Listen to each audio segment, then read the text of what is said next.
Good morning to everybody. Today is Sunday, November 7th. Welcome to this edition of Daily Global Insights, episode 273. Welcome to PGurus channel. We are broadcasting on multiple platforms. We like you to all, give thumbs up, say you like your program, and collaborate and try to exchange with as many of your friends as possible. That helps us to not only reach multiple audiences, but also drive our reach as well as the revenue. Thank you so much for all your support. This is a special edition. We briefly want to cover the wrap up of the markets for the week ending November 5th. November 5th on Friday, the markets went up. The Dow went up by 200 points on the back of two important data. The first and foremost being the unemployment numbers, the employment numbers. The U.S. added 530,000 non-farm payroll numbers as against an estimate of 450,000. This was demonstrating that the economy is rebounding and people are getting back to work. So that was a positive momentum. As well as the earnings. The earning numbers continue to trickle very positively. We are almost at the end of the earnings season. September 30th, the third quarter earnings, will run out in about a week or so. Then we wait for the other macroeconomic data such as inflation numbers, the purchasing parity index, etc., etc. So those are the other data that we expect later this week. The S&P went up by 17 points.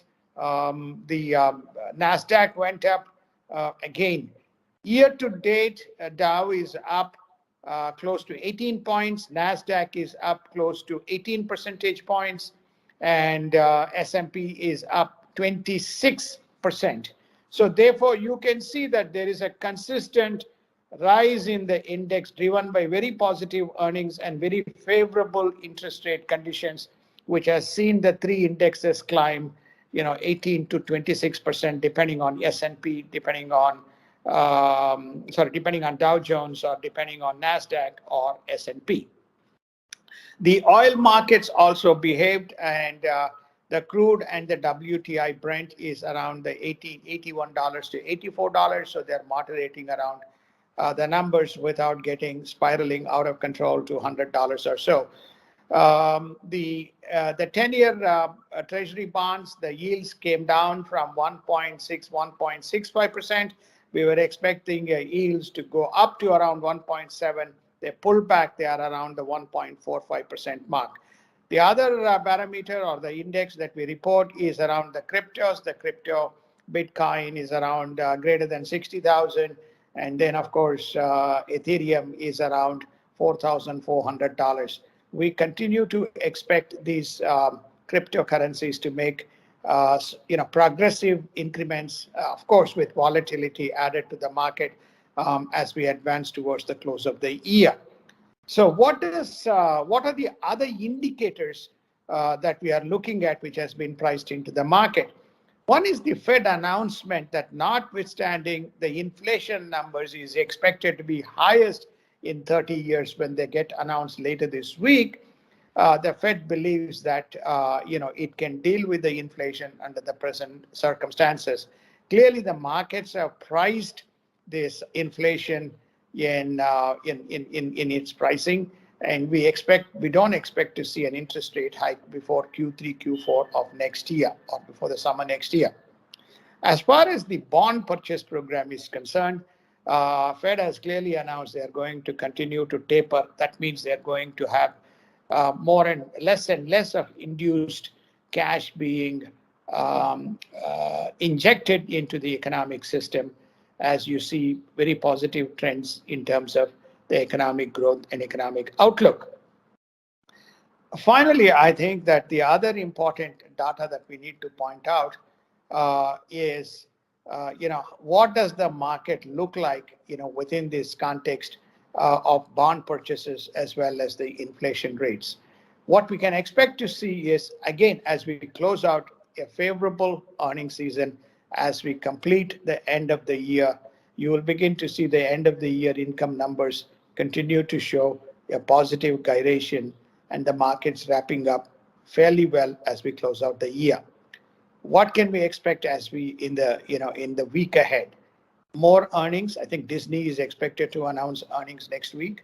The other thing that we can also expect is around, I think I've already covered this, the consumer sentiments, the consumer inflation, and the purchaser price index. So we'll see these numbers and see how the markets kind of adjust or calibrate to those data.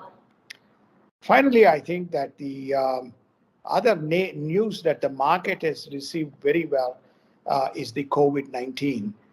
What Pfizer announced is that its most recent tests, in conjunction with HIV virus related protocol with its COVID-19 protocol, has shown more than 89% reduction based on the data that they have seen in hospitalization.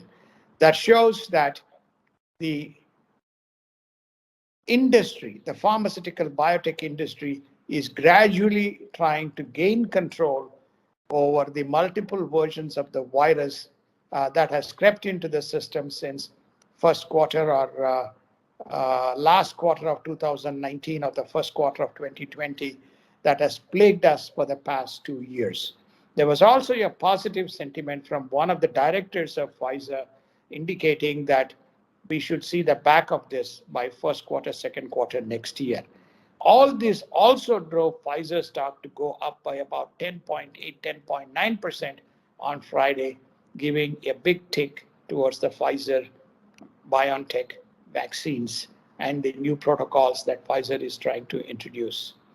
The second topic after the markets that we wanted to talk about briefly is the infrastructure bill. At last, Biden was able to unite the progressives with the moderate Democrats and get the infrastructure bill passed in the House. So the $1.2 or $1.1 trillion infrastructure bill is now passed, and it will now go for signature for Mr. Biden. And this is the bill that focuses on spending for telecom, for infrastructure, for broadband, and for a range of activities, which was passed some time ago, in partnership with the moderate or bipartisan Republicans in the Senate. So it got held up in the House because they wanted to add other amnesties as part of this bill, and successfully Mr. Biden was able to get the two parties to get this done so money can be sent into the system for addressing some of the most pressing needs, including the needs that relate to some of the logger jams that one is witnessing around the supply chain issues around the ports.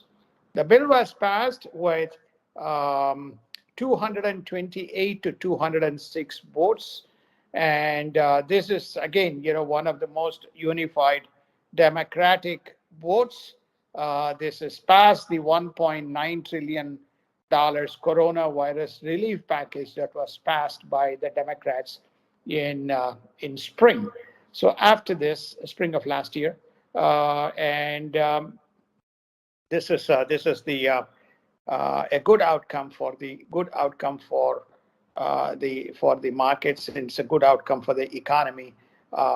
And this is the much needed impetus. Now the game is all set for the next phase, which is namely the $1.752 trillion mega budget that still is under discussion.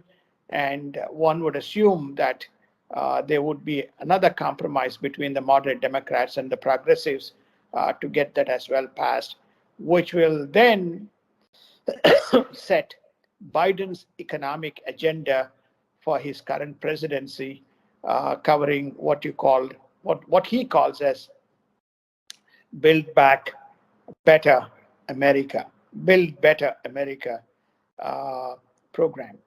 So that's another positive news over the weekend.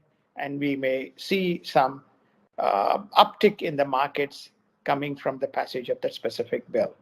So this is a quick wrap up of this episode of Daily Global Insights. Our focus was on markets and market summary.